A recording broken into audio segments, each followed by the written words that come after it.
Tuvo a su bebé prematura en un inodoro, la metió en una caja de zapatos y luego la apuñaló.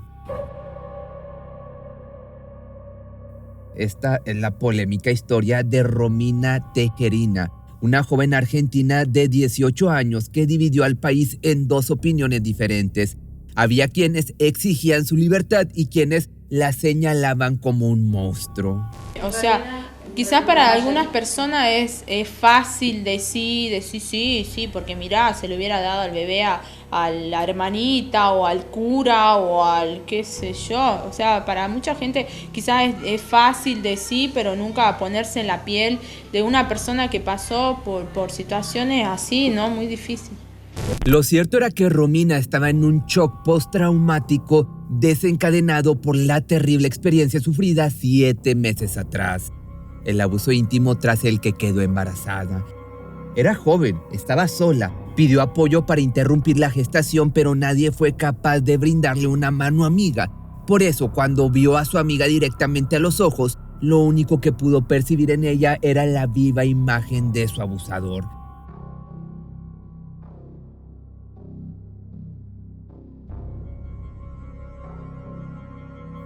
Nacida en San Pedro, Argentina, el 24 de junio del año del 83, Romina Anaí Tejerina creció como una chica humilde y de buenos valores. Su familia apenas tenía lo necesario para sobrevivir, pero aún así pudo atravesar su infancia y adolescencia con normalidad. Gran parte del día lo dedicaba a sus estudios, a salir a pasear con sus amigas y sobre todo a soñar en grande sobre lo que quería para su futuro. Hasta el año 2002 su adolescencia había transitado sin mayores problemas que algunas diferencias con sus padres, quienes no eran precisamente los más comprensivos del mundo, especialmente el hombre de la casa que se caracterizaba por ser una persona de temple fuerte, tanto como de ejercer la crianza basado en la mano dura y los castigos. Específicamente en el año 2002, Romina vivía una de las mejores etapas de su vida. Tenía grandes amigas, el cariño de sus hermanas y una graduación en puertas de lo que se sentía muy orgullosa. Le causaba ilusión asistir a lo que en aquel lugar se conoce como Cena Blanca, una celebración organizada por la iglesia con el fin de reconocer la labor de los estudiantes, brindarle la bonita experiencia de culminar su año mediante una cena con amigos y familia y oficiar una ceremonia significativa. Poco faltaba para el tan esperado evento, pero desgraciadamente Romina no estaría en posibilidades de asistir, pues semanas antes su vida daría un giro tan inesperado que la vida tal y como la conocía dejaría de existir. Fue el 1 de agosto del año 2002 cuando se vio cara a cara con su peor pesadilla. La comunidad en general se encontraba en medio del festejo de la Pachamama, mientras que ella sufría su propio infierno bajo el dominio de uno de sus vecinos. Sin tener idea del desenlace de la noche, la joven había salido en busca de su hermana a un bar ubicado a las afueras de San Pedro, en Argentina. Esto es en Jujuy, creo que así se pronuncia. Mas en lugar de encontrarla a ella, se encontró con un hombre a quien solía ver en los alrededores de su vecindario. Se llamaba Eduardo Pocho Vargas, quien de alguna forma se las arregló para salir del local con ella. La subió a su auto y condujeron probablemente de regreso a donde residían, o al menos eso creía Romina. Tristemente, en el camino se dio cuenta de las siniestras intenciones del sujeto, quien de un momento a otro detuvo el vehículo para proceder a abusar íntimamente, y esto culminó con un embarazo no deseado. Y ahora te explico un poco de este sujeto. Eduardo era 10 años mayor que ella. Tenía un hermano que trabajaba como policía e indudablemente tenía toda la facilidad del mundo para poder intimidarla, al punto de no querer proceder con la denuncia correspondiente. De hecho, una vez terminado el crimen, salieron del descampado a donde el perpetrador la había llevado y cada uno regresó a su casa. Él con su apetito íntimo satisfecho y ella con el más grande trauma de su corta existencia. Romina, te puedes imaginar, llegó a casa totalmente destrozada. Estaba asustada. Tenía miedo, pero sobre todo tenía la certeza de que por más que intentara hacer algo al respecto, quizá nadie le iba a creer, pues naturalmente este tipo negaría todo con tal de salirse con la suya. Y ahí es donde yo la encontré, fuimos, pasó lo que pasó, Lo primero que quería que queden claro que yo a esta chica no le toqué un pelo sin su consentimiento. Ese fue el momento en que la vida de esta joven cambió para siempre, quedando atrapada en medio de una situación completamente desgarradora, ya que el abuso no solo le afectó en su salud mental, sino que lejos de que el perpetrador fuera a parar en la cárcel, sería ella quien con su libertad pagaría el haberse convertido en asesina. Sin saber lo que le deparaba el futuro, Tejerina solo llegó a su habitación a recostarse a llorar toda la noche hasta que pasaron los días y se convertirían todo esto en semanas. Nunca dijo nada sobre lo acontecido. Sin embargo, la prueba contundente de su pesadilla se estaba gestando en su vientre. No quería salir a la calle por temor a encontrarse nuevamente con este monstruo que le había arrebatado su inocencia, pero dada su condición era algo que no podía evitar para siempre. Romina no podía cerrar los ojos y entrar en negación o seguir con su vida como si nada hubiera pasado, en especial luego de notar la ausencia de su periodo. Desde entonces, el sentimiento de culpa se engrandeció a niveles imposibles de manejar.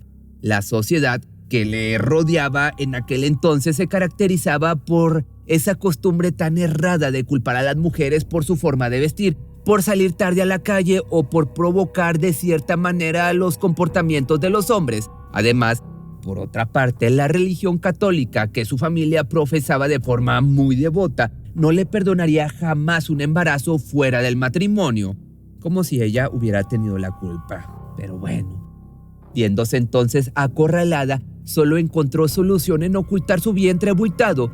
Le dijo a su hermana Erika lo ocurrido, mas el resto de la familia siguió con su vida como si nada estuviese ocurriendo a su alrededor.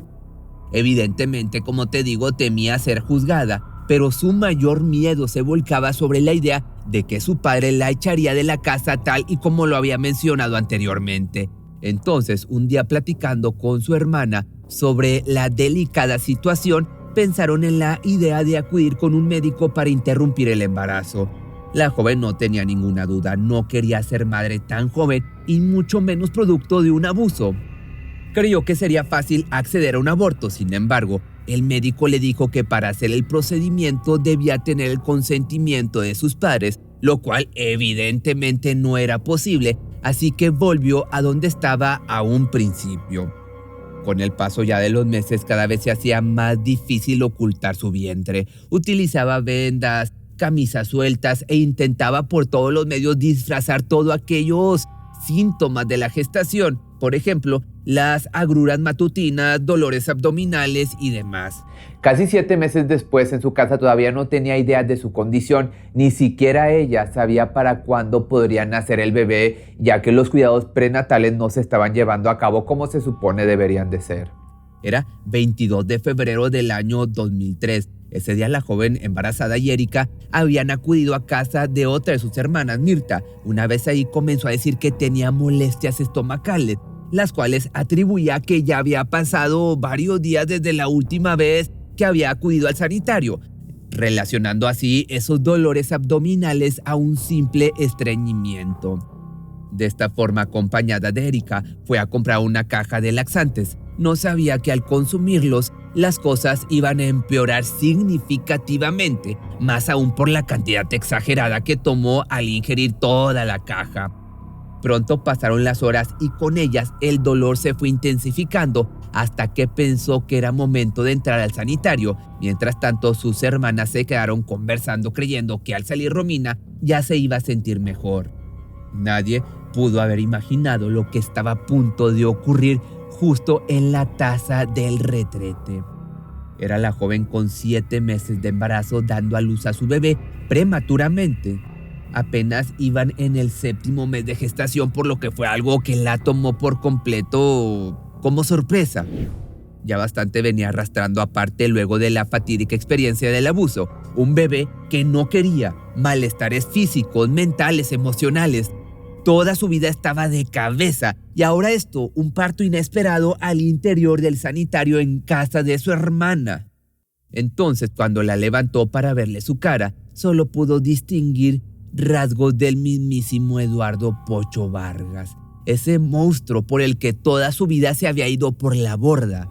Estaba en shock escuchando el llanto de la bebé que no la dejaba pensar. Entonces, en medio de su psicosis, tomó una caja de zapatos y la introdujo ahí. Siendo prematura, la pequeña aún estaba demasiado demasiado pequeñita. Necesitaba atención médica. Sin embargo, eso era lo último en la cabeza de Romina. ¿Qué le iba a decir a sus padres? Ni siquiera había pensado cómo lo manejaría cuando la bebé hubiera llegado finalmente.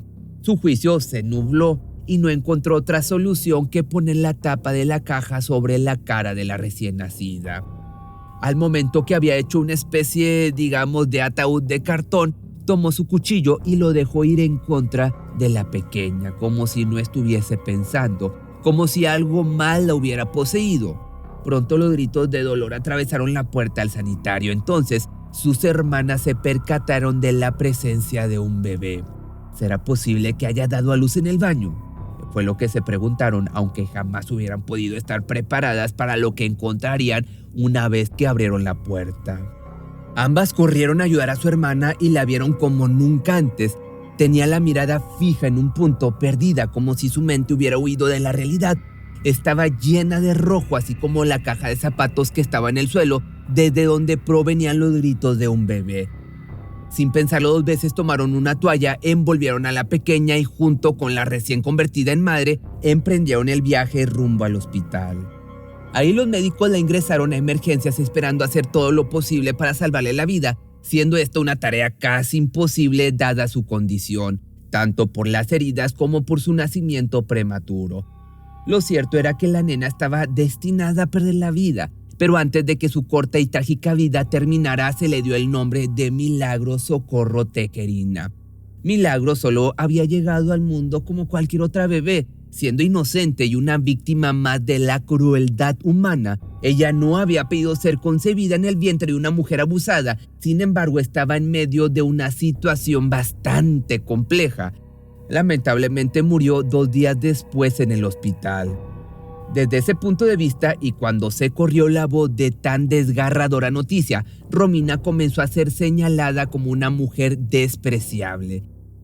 Esa sería la postura que miles de argentinos tomarían luego de que el caso se hiciera público, una mujer que apuñaló a su bebé. Pero lo que nadie esperaba era el trasfondo tan escalofriante que Romina cargaba desde hacía meses, es decir, su abuso. El señor Florentino, padre de Romina, llegó con su esposa al hospital tan pronto como pudo. Ni siquiera tuvo tiempo de asimilar que de un segundo a otro ya era abuelo, y mucho menos que en la habitación de su hija se encontraba un policía custodiando la puerta. 2 semanas después de haber permanecido internada, la mujer fue trasladada a una comisaría de San Pedro para dar inicio a su prisión preventiva mientras se esclarecían los hechos. Me llevan ahí, fue horrible, me sacaron las cosas así como perro, me llevaron así, ponga todo en la frazada y lleve. Entonces, llevo como pude, llevé las cosas ahí al sector ese, a la escuelita, ahí en una de las aulas, en el fondo, me tienen ahí, estaba bajo llave. Si bien ahí está el baño, pero estaba encerrada, no tenía ni ventilación, no tenía nada ahí. Desde entonces, la acusada comenzó a darse cuenta que no haber denunciado el ataque desde el inicio había sido un completo error. Sin embargo, el estado emocional que atravesaba seguía tan inestable que todavía tardó un tiempo considerable hasta que pudo hablar al respecto. Fue ya en agosto del año 2003 cuando el nombre del abusador apareció en la investigación. Romina dio la versión de los hechos aún con miedo, pensando que la situación tenía algunas oportunidades de mejorar, pero lo cierto es que nadie quiso creer en su historia. Tras tantos meses del ataque, lo primero que llegó a la mente de las autoridades fue que todo se trataba de un invento para librarse de su castigo, y aunque sí se detuvo a Eduardo Vargas por el delito, solo permaneció 23 días tras la reja. Parecía que sí se tenía la intención de indagar sobre el crimen de abuso, pero contrario a eso, tan rápido como pudieron se dio carpetazo al asunto. argumentando que no existían pruebas en contra de tal acusación. Vargas dijo que la intimidad había sido consensuada y sus palabras no se cuestionaron ni fueron puestas a prueba. Esto debido a que por alguna razón la defensa de Romina nunca pudo lograr que el juez autorizara la realización de pruebas para demostrar la acusación, por ejemplo, exámenes de ADN o el tiempo de gestación de la bebé. No habrá constancia judicial alguna que sostenga que Romina Tejerina fue víctima de un abuso sexual por el mentado Pocho Vargas el día 1 de agosto del año 2002. La única víctima acá es la gente que ya no está acá. Y bien, como usted me lo pregunta, si bien podría haber sido muy... Así, la vida del perpetrador continuó como si nada hubiese sucedido, sin ser señalado ni castigado por forzar a un adolescente a tener intimidad.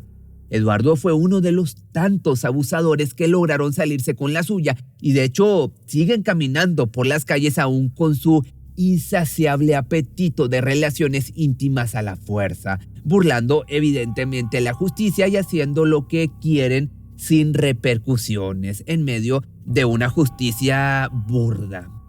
Pero mientras que a Romina aún le quedaba un largo camino por recorrer, el cual desgraciadamente estaría lleno de injusticias. Por ejemplo, hacer caso omiso a la opinión de la psicóloga María Teresa López, quien luego de algunos estudios pudo determinar el inconveniente estado de la joven al momento de cometer el asesinato. No era consciente de sus actos porque padecía estrés postraumático, producto del ataque sexual. Esto fue lo que dijo ante el juez, esperando que pudiera ser catalogada como inimputable, agregando además que al momento del nacimiento de la pequeña estaba inmersa en un estado de psicosis aguda.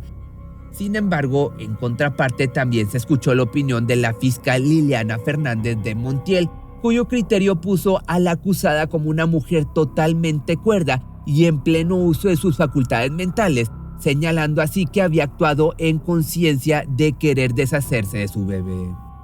Y por si fuera poco, la fiscal también expresó que no había manera de determinar si esa niña era producto o no de un abuso íntimo, valiéndose de los antecedentes durante el juicio en contra de Eduardo en el que no se permitió hacer las pruebas correspondientes. Por lo tanto, el resultado concluyó en que Romina era totalmente imputable, solicitando para ella la pena máxima, la cual era cadena perpetua. Ni tiempo de elaboración debe haber tenido Romina Tejerina, sin lugar a dudas, ¿no? Todo lo que pasó ese episodio, inimaginable para cualquier razón que esté normal, ¿no? Que esté en su raciocinio y pleno. Es un disparate absoluto pensar que puede ser imputable. ¿A quién se le ocurre hacer semejante cosa? Lo que provoca el silencio, lo que provoca el miedo, el no poder decírselo a los padres. Me parece algo a reflexionar mucho más profundo, además de evitar la utilización. Cuando se le consideró imputable, se pactó el 5 de junio del año 2005 como el comienzo de su juicio oral, el cual tendría duración de 6 días y sería transmitido en televisión abierta. Hasta ese momento no se había detectado una pizca de justicia hacia su persona e increíblemente durante todo el proceso judicial, Romina continuó siendo blanco de críticas y señalamientos muy fuera de lugar. De hecho, tanto era el afán de responsabilizarla por el acto de Eduardo que se llegó a decir en el tribunal que de haber sido abusada no era relevante en lo absoluto, puesto que seguramente ella se lo había buscado debido a salir a divertirse vistiendo una falda corta y bailando provocativamente, entre comillas, esto último. Aunado a eso, la fiscal también sacó a relucir que aquel intento fallido de interrumpir el embarazo, poniéndolo como un motivo más que, aparte de que se le declarara culpable, también se le acreditara la sentencia máxima. Y es a partir de entonces que las opiniones empezaron a dividirse. Por un lado, quienes deseaban verla en la cárcel para siempre, mientras que por el otro, quienes finalmente lograban ver más allá de la historia. En relación a lo del abuso sexual, me parece interesante además que la condena a Romina, cuando la justicia la condena y ella va a prisión y demás, no solamente hay un mensaje ahí hacia las mujeres jujeñas, hay un mensaje también hacia los varones y a los abusadores, que es un mensaje de impunidad. De pronto los habitantes comenzaron a notar ese punto tan importante. pues aparte de haber sido abusada, la joven adolescente ahora podría estar enfrentando muchísimos años de cárcel, mientras que el monstruo señalado como un abusador ya no tenía ningún problema con la justicia. Así, a lo largo del juicio, se tocaron otros temas de igual forma en cuanto al estilo de vida de Romina que llevaba antes del 1 de agosto del año 2002. Se dijo que en casa solo conocía un ambiente estricto, pero más allá de eso, también un tanto abusivo, esto con respecto a la forma en que su padre la trataba. Al parecer, su miedo hacia Florentino fue la principal causa de no expresar tanto lo del abuso como lo del embarazo. Se sentía tan sola, tan temerosa a lo que su padre pudiera hacer, que fue incapaz de actuar de manera adecuada. Y gracias a eso, se consideró una condena muy por debajo de la cadena perpetua. A cumplir la pena de 14 años de prisión por resultar ser autora material y responsable del delito de homicidio calificado por el vínculo, mediando circunstancias extraordinarias de atenuación. Tras escuchar la condena de 14 años de prisión, Romina llevó sus manos a su rostro para limpiar las lágrimas de todo su dolor al tener que pasar más de una década tras las rejas. Sus hermanas, por otro lado, estuvieron ahí, siendo ellas las únicas en brindarle apoyo para que pudiera salir adelante.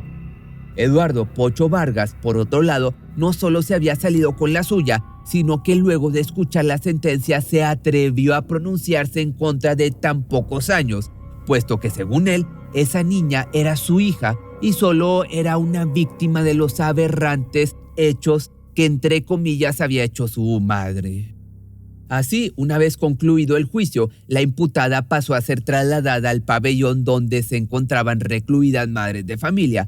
Ahí comenzó una etapa difícil en su vida, pues su alrededor le temía, la señalaba de asesina y nadie quería que se acercara a los niños que se encontraban al lado de las reclusas. Naturalmente, Romina les hizo saber lo trágico de su historia. En realidad, ella había actuado sin pensar, pero no significaba que tuviera el deseo de lastimar a cuanto niño se le cruzara por su camino, por enfrente. Entonces fue cuestión de tiempo para que poco a poco la fueran aceptando en la cárcel e incluso pudiera comenzar una amistad con su compañera de celda, también madre de familia, de un pequeño al que le tomaría muchísimo cariño. Se llama Tomás Cisnero. Sí, va a ser mi ahijado, ¿no? ¿La elegiste de madrina Romina? Sí.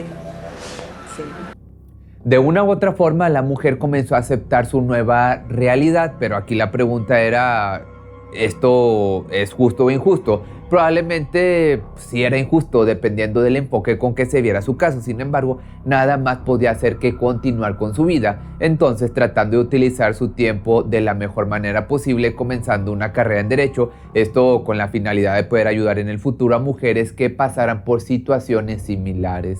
Mientras tanto, afuera de la cárcel estaba ocurriendo algo que ni siquiera ella había considerado. La gente empezó a movilizarse para que le dieran la libertad, sobre todo mujeres que se dieron cita en las calles de Argentina para marchar por la causa. Cuando vinieron las chicas acá también, la verdad que yo estuve ahí, vi pancartas nomás, pues estaba prendida de la reja así, pues no me dejaban salir. Pero fue, dice, re emocionante, ¿no?